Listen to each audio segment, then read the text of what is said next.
depan layar kaca Anda tentu ya kan. Saya Karaus, hari ini ditemani oleh Daniel di pojok sana. Tentu saja akan menemani Anda di acara Rumpi The Secret Life. Kita mulai di pojokan dulu untuk membahas berita-berita yang hot yang menjadi highlight dan perhatian publik hari ini, baik yang datang dari dunia nyata maupun dari dunia maya. Berita yang pertama ini ada kabar duka. Ini kabar yang mengejutkan begitu ya, diposting dari akun Persab Brebes ya, yang memberikan kabar bahwa sosok yang dikenal sebagai Lord Rangga Ki Ageng Sasana pagi tadi pukul 5.30 meninggal dunia gitu ya, karena sakit. Dan dalam postingan itu juga memohonkan untuk dimaafkan apabila ada kesalahan dari almarhum Rangga Sasana atau yang dikenal dengan nama Lord Rangga. Lord Rangga ini juga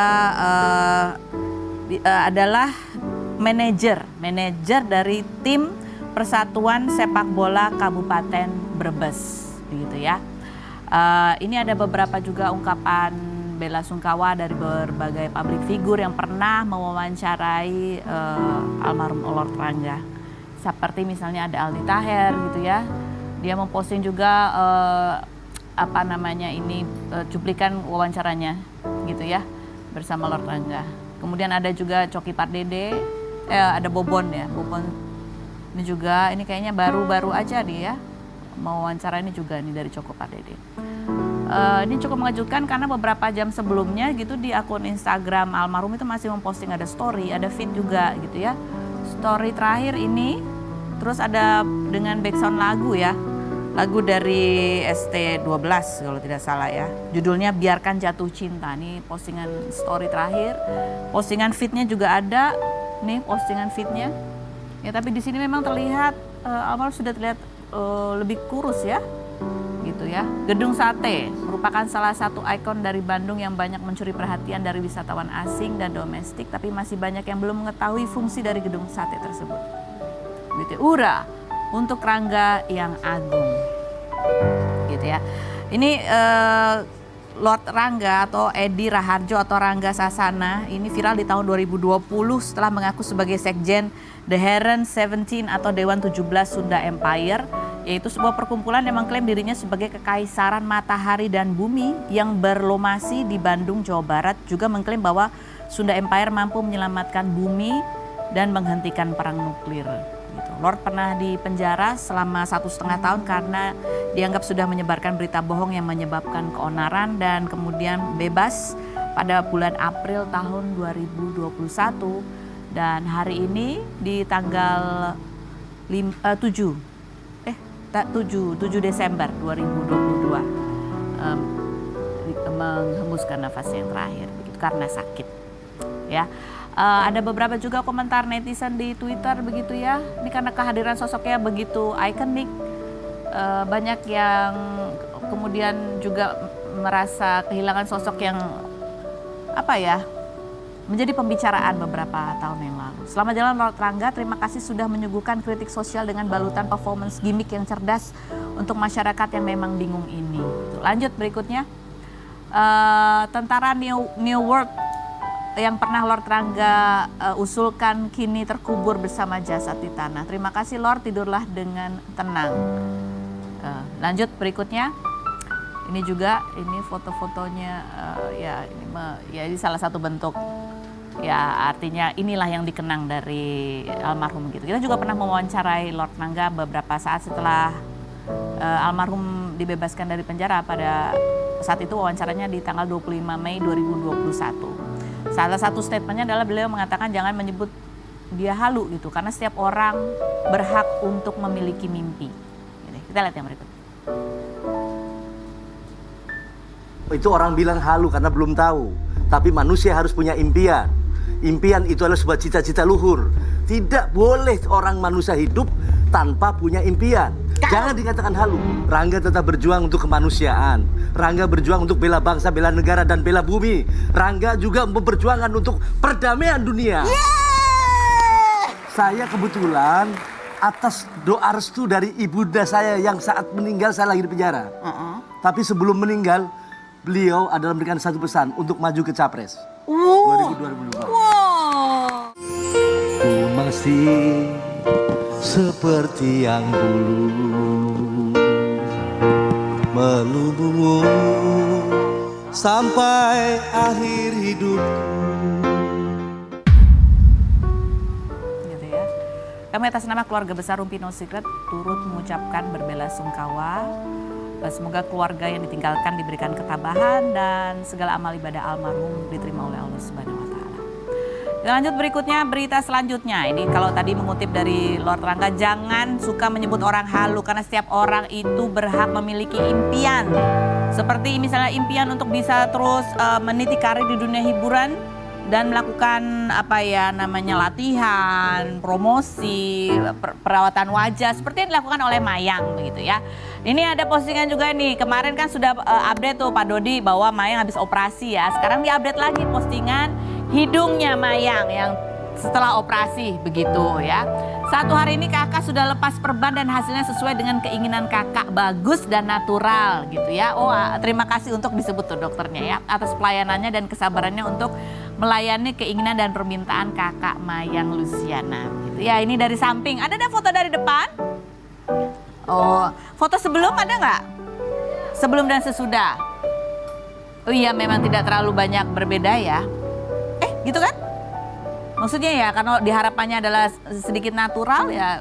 Ya, tapi kita pengen lihat langsung juga ya. Nanti mungkin kita undang untuk lihat langsung ya. Ada juga kemarin kan yang habis melakukan operasi juga, Femi ya. Femi itu juga kita undang, katanya belum gitu ya. Karena ternyata sesudah menjalani operasi itu masih harus adaptasi kulitnya, mukanya karena ada bengkak-bengkak begitu ya. Oke, kita lihat komentar netizen untuk updatean Pak Dodi. Kasihan Mayang. Kenapa kasihan? Orang dia senang juga. Oke, lanjut berikutnya. Oplas yang berhasil gitu. Iya kan, sesuai dengan keinginan, natural kelihatannya. Lanjut berikutnya. Maaf ya Mayang, hidung yang sekarang memang lebih mancung. Hanya saja menurutku hidung asli lebih pas dengan bentuk wajahnya Mayang. Memang selalu ada orang-orang yang begitu ya, gitu ya. Kalau dia begini bagusan yang dulu. Kalau dia yang begitu bagusan yang apa. Selalu lebih bagus daripada yang sekarang. Udahlah kita rayakan aja yang sekarang gitu. Lanjut berikutnya, apalagi ini? Sama aja, nggak ada bedanya. Aku nggak tahu lebih menyakitkan yang tadi apa yang ini komentarnya. Ada lagi? Ayo Bre, lanjut. Ada lagi nggak ada? Oh, masih cantikan. Astaga. Oke, 1, 2, 3. Mana yang lebih menohok gitu ya komennya. Ini zaman sekarang memang begitu ya. Semua orang bisa bebas menuliskan kritikannya gitu ya. Dan para public figure itu bisa melihat dengan langsung membacanya gitu.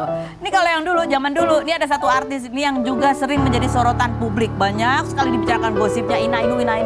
Karena emang cantik dan juga seksi sekali. Yang sekarang sudah lama menetap di Amerika dan lagi pulang di Indonesia. Kita lihat dulu profilnya Sarah Azhari berikut ini. Sarah Azhari, artis kelahiran 1977 ini mengawali karir sebagai model pada 1995, pernah membintangi film Daun di Atas Bantal bersama Christine Hakim tahun 1998, hingga merilis album Peluk Aku, Cium Aku tahun 1999. Perempuan yang kerap memposting foto seksi di Instagram ini sudah lebih dari 20 tahun menikah dengan Pedro Miguel dan dikaruniai seorang putra bernama Albani Ray. Namun ia mengaku karena pandemi sudah 3 tahun tidak bertemu Pedro yang tinggal di Timur Leste. Sarah yang tinggal di Amerika sejak 2011 karena menemani anaknya sekolah di sana ini mengaku selama di Amerika tidak bekerja, namun sekolah pastry dan general education jurusan art agar bisa menjadi contoh bagi anaknya. Benarkah Sarah kesal saat teman-teman anaknya mengirimkan foto seksinya ke sang anak? Dan bagaimana cara Sarah mempertahankan rumah tangga dengan kondisi kerap LDR? Saksikan kisah selengkapnya hanya di Rumpi No Secret. Oh, terus nggak bisa kemana-mana. Oke, sudah bersama dengan Sarah Azhari ini. Sarah Azhari pulang kampung. Pulang kampung ya. Udah waktunya ya. Memang pandemi ini banyak membuat kita nggak bisa kemana-mana. Gitu. Tadi kita lagi sibuk ngobrol bahas. Oh, kamu udah lama nggak ketemu suami karena Timor Leste ternyata yang lebih ketat ya ini ya. Ketat sekali. Aturan karantinanya. Kalau di Amerika sendiri? Di sana sih masih bisa keluar masuk gitu, walaupun masih dalam keadaan lockdown atau pandemik. Tapi kalau di negara yang kecil-kecil gitu kayak di Timor atau di mana, itu lebih parah ya. Itu nggak bisa kemana-mana. Serius? Sampai pesawatnya nggak boleh masuk. 3 tahun bener nggak bisa ketemu? Sebenarnya udah 2 dibuka tahun. sekarang udah dibuka ya 2 tahun lah. 2 tahun lah. Terus gimana itu LDR-an? Udah Kan biasa udah ada sih. teknologi, udah biasa Tapi juga. kan nggak bisa bersentuhan. Pakai Udah touch biasa. screen ya. Sarah Azhari pulang kamu ke Indonesia usia 3 tahun terjebak, katanya terjebak di Amerika Serikat. Ada banyak momen yang kamu alami di sana ya. Kamu sempat kena COVID juga. Sempet. Terus wisuda juga online Iya, gitu ya. betul. Seperti apa sih? Kita pengen tahu ya, kamu di Amerika pada saat kena COVID tuh kondisinya seperti apa di sana?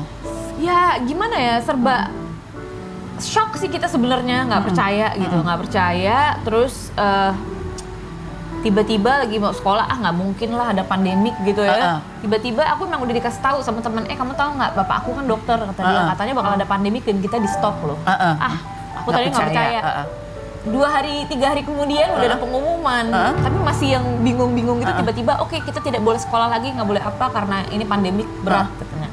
Oh oke, kita juga bingung, sekolah gimana? Iya. Online semua akhirnya. Semua online sekolah, kamu kegiatan kamu itu tak harus di rumah aja waktu Di itu? rumah aja, nggak boleh kemana-mana, kan lockdown.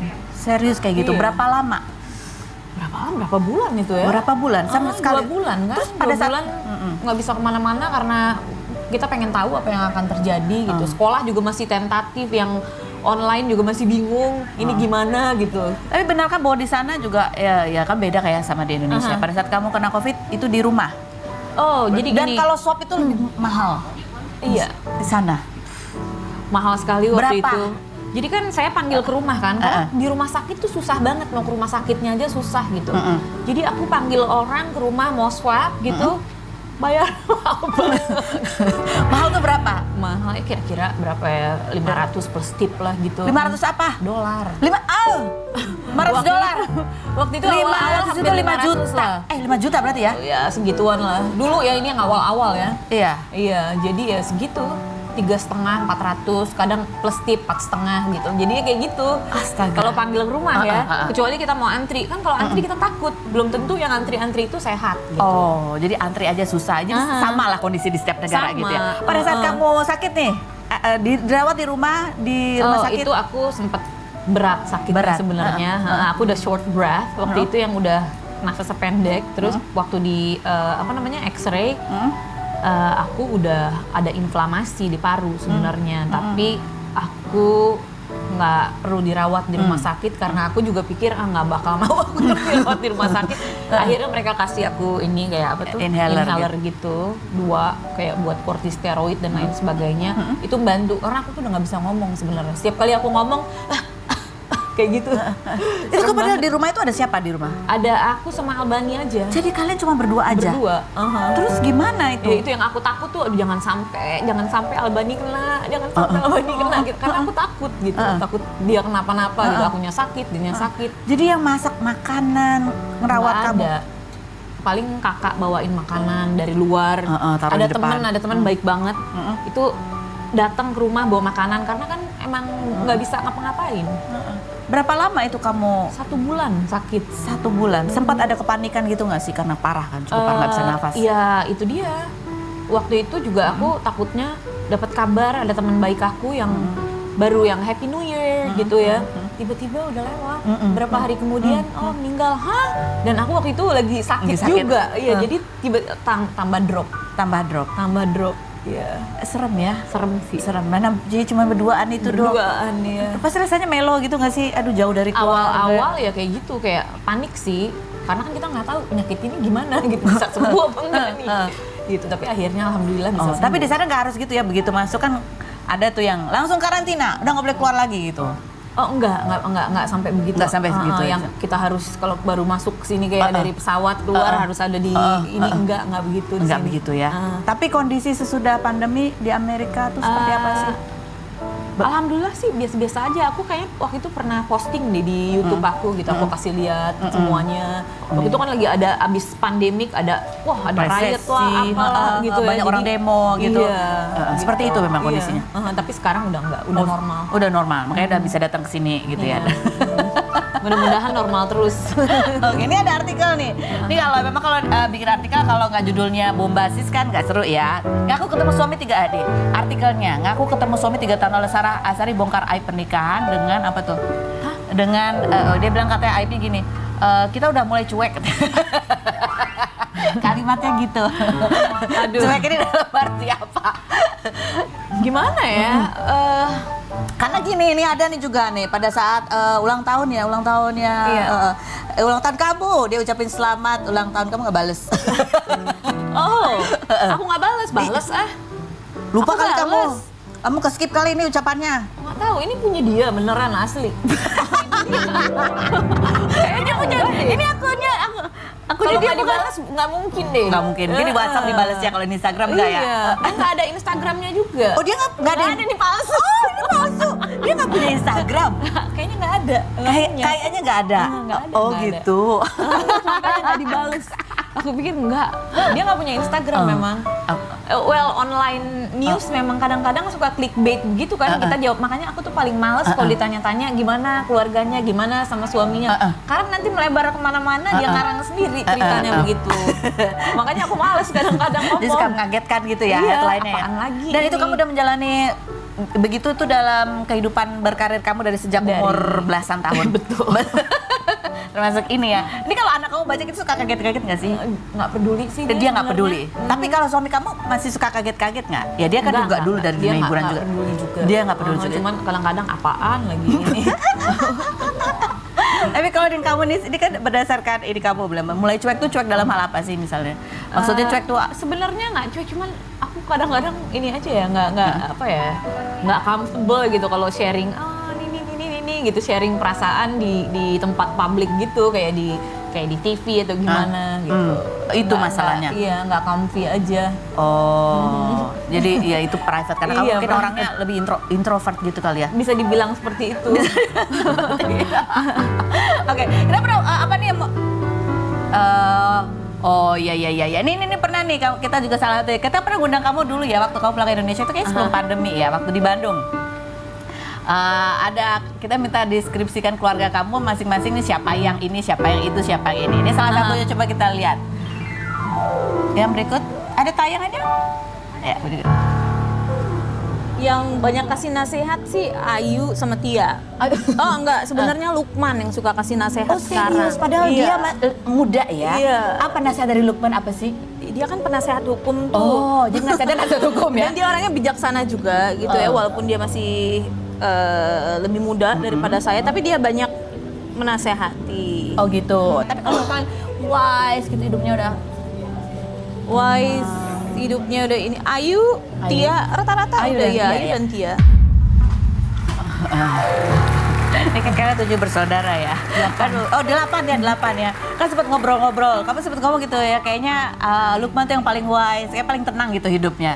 Ada lagi abangku yang di Prancis. Oh, iya. Itu sebenarnya dia tuh yang Dia yang paling tenang. Tapi sekarang kamu lihat kan di berita bahwa Lukman pun tidak lolos gitu dari sorotan publik gitu. Sekarang ini terutama. Iya, itu udah ini ya, apa jalan kehidupan seperti itu. Kamu pasti ngikutin beritanya dari Kadang-kadang Amerika. suka enggak sih, suka skip aja gitu. Dia nggak pernah curhat, kan dia orangnya paling Kalau wise suka curhat, nasehatin. Iya sih, curhat sih pasti curhat gitu. Tapi kan kadang-kadang apa yang kita baca, apa yang diberitakan, apa yang dituduhkan itu kan kadang-kadang cuma satu pihak. Betul. Sepihak aja gitu. Karena dulu pernah ada juga orang pernah bilang sama aku begini. Ternyata setelah aku Tanya langsung. bongkar lagi, sepihak gitu. Kenapa seperti ini gitu? Oh kok yang ini nggak kasih tahu yang Yang sisi sebenarnya itu, terjadi? gitu ya. Oh gitu. Padahal kan kita bukan gini ya, Feni, kita kan sudah masing-masing udah dewasa ya. Masing-masing Udah ada rumah tangga udah sendiri-sendiri. punya rumah tangga dan nggak mungkin kita selalu mencampuri urusan rumah tangga orang lain, urusan bisnisnya, urusan segala sesuatunya nggak mungkin lah. Kita kan masing-masing. Jadi kalau misalkan orang nanya, gimana ya, itu adalah tanggung jawab Masing-masing karena sudah dewasa. masing-masing. Tapi sebagai keluarga kita mendoakan yang terbaik gitu. Kalian punya grup keluarga gitu gak sih? Enggak. Oh, serius? Padahal udah mencar-mencar berbagai negara Iya, gitu. enggak, Jadi enggak. komunikasinya masih japri Kita, masing-masing aja. Langsung aja gitu. Kalau dia kan biasanya yang suka sering memberikan nasihat. Dan sekarang kamu dengan apa yang dialami sekarang gitu ya, apapun lah. Apa ya? Kamu juga memberikan nasihat apa ke dia? Aku sih bilang ya harus kuat dalam menghadapi kehidupan, karena orang itu kadang di atas, di bawah, berputar gitu. Pintar-pintarnya kita aja menerima keadaan. Udah ketemu? Dan itu harus belum ketemu karena aku baru nyampe minggu lalu. Minggu lalu gitu di ya. sini. Oh, gitu. Minggu lalu 1 hari kemudian langsung di Sini udah. Iya. Oke. Ini ada ya kalau kayak namanya keluarga gitu pasti kan walaupun ya udah dewasa tapi kan pasti saling memberikan support. Ini juga ya Ayu, Sarah juga prihatin dengan keadaan ipar gitu ya. Begitu ya. Tapi ya memang begitu ya. Belum sempat ketemu. belum sempat. Tapi kan dia juga sekarang menghadapi ya, dia harus membesarkan anak. Betul. Kamu juga kan walaupun ada suami tapi kan terpisah, Iya. membesarkan anak sendiri gitu. Apa yang bisa kamu memberikan nasihat ketika itu harus membesarkan anak? Iya, anak itu nomor 1 yang harus kita perhatikan. Kebetulan kan ada adik saya Lukman kan. Lukman cukup, walaupun Lukman itu anak paling kecil di keluarga, tapi saya lihat ya, karena kan anaknya sama dia juga kan sekarang. Itu tuh anaknya tuh maunya sama dia terus gitu. Sama kita kalau kita bilang, ayo sini gendong, nggak mau. Takut banget ditinggal sama bapaknya gitu. Dia takut banget ditinggal sama bapaknya, tapi saya selalu bilang sama adik saya, dia juga orangnya bisa menerima segala sesuatu. Sabar gitu ya. Iya. Orangnya nggak mau yang putus asa atau gimana, enggak. Nah, kita pasti akan kembali lagi, jangan kemana-mana. Tetap di Rumpi.